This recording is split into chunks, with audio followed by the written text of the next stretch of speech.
বাংলাদেশে লেখা দুনিয়া না রে, বাংলাদেশে লেখা দুনিয়া না।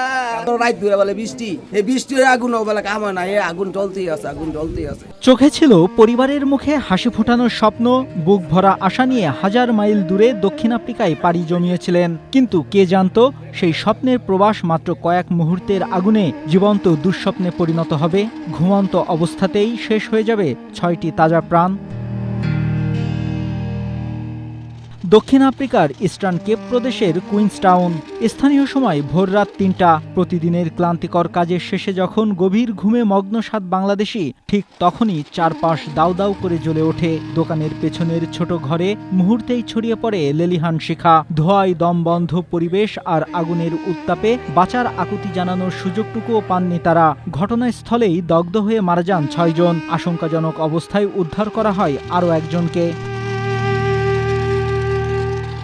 নিহত ৬ জনের মধ্যে ৫ জনের বাড়ি নারায়ণগঞ্জের ফতুল্লার আলীরটেক ইউনিয়নে। হৃদয় বিদারক এ ঘটনায় আলীরটেক ইউনিয়ন জুড়ে চলছে শোকের মাতম। হাজার মাইল দূরে প্রিয়জনের অকাল মৃত্যুতে এখন কান্নার রোল স্বজনদের ঘরে। সকালবেলা আমার চাচাউরে খবর লইছি, আমার চাচাউরে খবর লইয়া তেজিয়ার শুরু করছে, আমাকে আগে তেজিয়ার শুরু করছে, মোবাইলে দেয় সব খালি আগুন আর আগুন।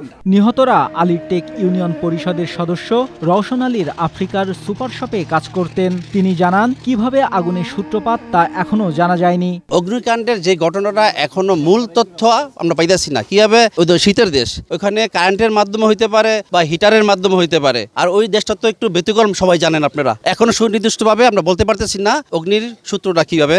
মন্ত্রণালয়ের মাধ্যমে এখনো কোনো তথ্য পাওয়া যায়নি। তবে দক্ষিণ আফ্রিকায় প্রবাসী কল্যাণ শাখায় যিনি দায়িত্বরত তার সঙ্গে যোগাযোগ করা হয়েছে বলে জানান নারায়ণগঞ্জ সদর উপজেলা নির্বাহী কর্মকর্তা। অলরেডি আমরা আমাদের প্রবাসী কল্যাণ শাখার যিনি নারায়ণগঞ্জ এবং ঢাকার দায়িত্বে আছেন তার সাথে আমরা কথা বলেছি। আমরা যে তথ্যটা এখানে প্রাথমিকভাবে পেয়েছি ৫ জনের তথ্য, আমরা সেই তথ্যটা তাকে দিয়েছি এবং একই সাথে নিশ্চিত করেছি যে এম্বাসি থেকে যে তথ্য আসার সাথে সাথে যাতে সংশ্লিষ্ট পরিবারগুলোর সাথে অতি দ্রুত যোগাযোগ করা হয় এবং একই সাথে পরিবারের পক্ষ থেকে যদি আমাদের প্রশাসনের মাধ্যমে কোনো যোগাযোগের চেষ্টা করা হয় সেটাও যাতে অতি দ্রুত তাদের ডেড বডি থেকে শুরু করে অন্যান্য যেসব প্রক্রিয়াগুলো আছে সেই প্রক্রিয়াগুলোতে আমরা যাতে সহযোগিতা করতে পারি সেটার জন্য অলরেডি তাকে নির্দেশনা দেওয়া হয়েছে। নারায়ণগঞ্জ জেলা প্রশাসক মোহাম্মদ রায়হান কবির জানান নিহতদের পরিবারকে সরকারিভাবে যে সহায়তা ও ক্ষতিপূরণের ব্যবস্থা রয়েছে তা নিশ্চিত করতে সংশ্লিষ্ট দপ্তরগুলোর সঙ্গে সমন্বয় করা হবে।